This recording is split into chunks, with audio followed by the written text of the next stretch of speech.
Olá, bem-vindos à nossa análise. Hoje a gente mergulha em Gênesis capítulo 5. Olá, um capítulo que à primeira vista parece só uma lista, né? Exato, uma genealogia. Mas a gente vai usar aqui o comentário bíblico expositivo, o Maná Online, notas do Reavivados por Sua Palavra. Fontes ótimas para tentar ir além dos nomes e idades. Isso. A ideia é conectar Adão até Noé e ver o que essa lista aparentemente simples realmente significa. Vamos lá. Vamos. Olha, logo de cara, o que salta aos olhos são as idades, né?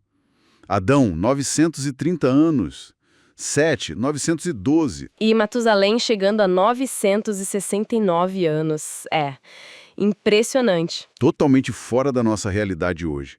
Como a gente entende isso? Pois é, essa longevidade é um ponto super discutido. Mesmo com o pecado já no mundo, né?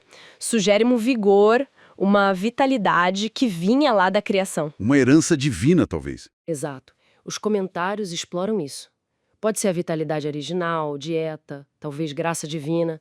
Alguns até veem simbolismo, embora o texto coloque como fato. Mas tem um contraponto forte, né? Tem. Apesar dessas vidas longuíssimas, quase todos os relatos terminam da mesma forma. E morreu. Exatamente. Essa frase repetida. Nossa, ela martela a consequência do pecado. Torna a morte algo muito presente. E é essa repetição que faz a exceção brilhar ainda mais. Com certeza. Chegamos em Enoque. Enoque. Aqui a história muda completamente. O texto não fala que ele morreu. Não, diz que ele andou com Deus. E aí? Deus o tomou para si. Ponto. Fascinante. E tem um detalhe interessante sobre quando ele começou essa caminhada com Deus, né? Tem sim. Gênesis 5:22. Diz que foi depois que ele gerou Matusalém. Curioso pensar nisso. Como se a paternidade tivesse aprofundado a relação dele com Deus. É uma interpretação possível, sim. Que a responsabilidade de criar um filho o aproximou mais. E andar com Deus, isso indica uma intimidade, uma obediência muito grande. Uma vida alinhada com Deus. Perfeito. E a transladação dele, ser levado sem morrer, é um sinal de esperança imenso. Hebreus 11:5 confirma que ele agradou a Deus. E ele ainda profetizou, certo? Sim, Judas menciona isso. Profetizou sobre o juízo. Uma figura realmente completa. E falando no filho dele, Matusalém, além da idade recorde, o nome dele parece ter um peso, né? Ah, sim. O nome Matusalém é muito significativo. Uma das fontes, o Maná Online, sugere que pode significar algo tipo quando ele morrer virá. Sua morte trará. O quê? O juízo. E ele morreu exatamente no ano do dilúvio. Nossa, que coincidência? Ou nem tanto? Muitos veem como um sinal claro da paciência de Deus, sabe? Adiando o dilúvio enquanto Matusalém vivia. Como se a vida longa dele fosse um último aviso. Um aviso vivo. Uau, isso muda a perspectiva. Muda, né? E aí, dessa tensão do aviso, a gente vai para Lameque e Noé. E parece que o tom muda um pouco. Muda sim. Com Lameque e o nascimento de Noé entra uma nota de esperança bem explícita. O nome Noé significa descanso, consolação, né? Exato. E Lameque diz isso. Ele espera que Noé traga alívio do trabalho pesado da terra amaldiçoada. Gênesis 5:29. Apontando direto para o papel dele no dilúvio. Sim, Noé traz esse descanso temporário com a arca, um recomeço para a humanidade. E claro, ele continua a linhagem considerada fiel a Deus. Ok, isso tudo já dá muita profundidade para a lista.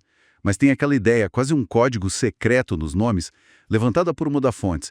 Como funciona isso? Ah, essa é uma interpretação bem interessante, que circula bastante. A ideia é pegar os significados dos nomes um depois do outro. Adão, Sete, Enos, até Noé. E eles formariam uma frase. Basicamente, sim. Algo como, ao homem Adão foi determinada Sete, mortal Enos, penalidade Caenã. Continua.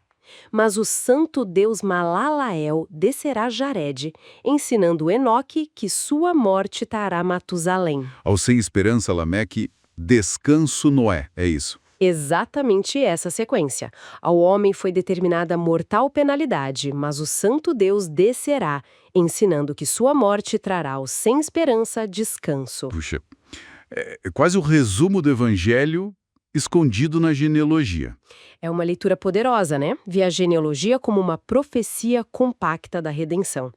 Claro, é bom notar. que não é um consenso total entre os estudiosos. Isso. Alguns questionam se essa era a intenção original ou se há uma leitura posterior, embora inspiradora.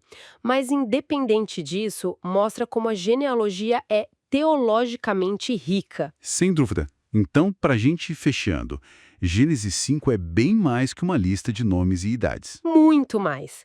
Conecta a criação, queda e a necessidade de um novo começo com Noé. Mostra a realidade da morte como consequência do pecado. Sim, com aquele "e morreu" repetido. Mas também a esperança que desafia a morte em Enoque. E a promessa de descanso e recomeço em Noé. Perfeito.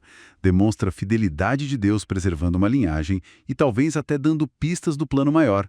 O contraste entre a morte como regra e Enoque como exceção é fortíssimo. Mostra que um relacionamento íntimo com Deus pode transcender até a consequência final do pecado. Exatamente. Isso deixa a gente pensando, né, se uma genealogia, algo que parece tão seco, pode ter essas camadas de significado. Seja nos nomes, na estrutura. O que será que outras partes das escrituras, talvez aquelas que a gente acha repetitivas ou difíceis, podem esconder? É uma ótima reflexão. Que outras mensagens podem estar ali esperando para serem descobertas se a gente olhar com mais atenção, né? Fica aí a pergunta para a gente continuar pensando.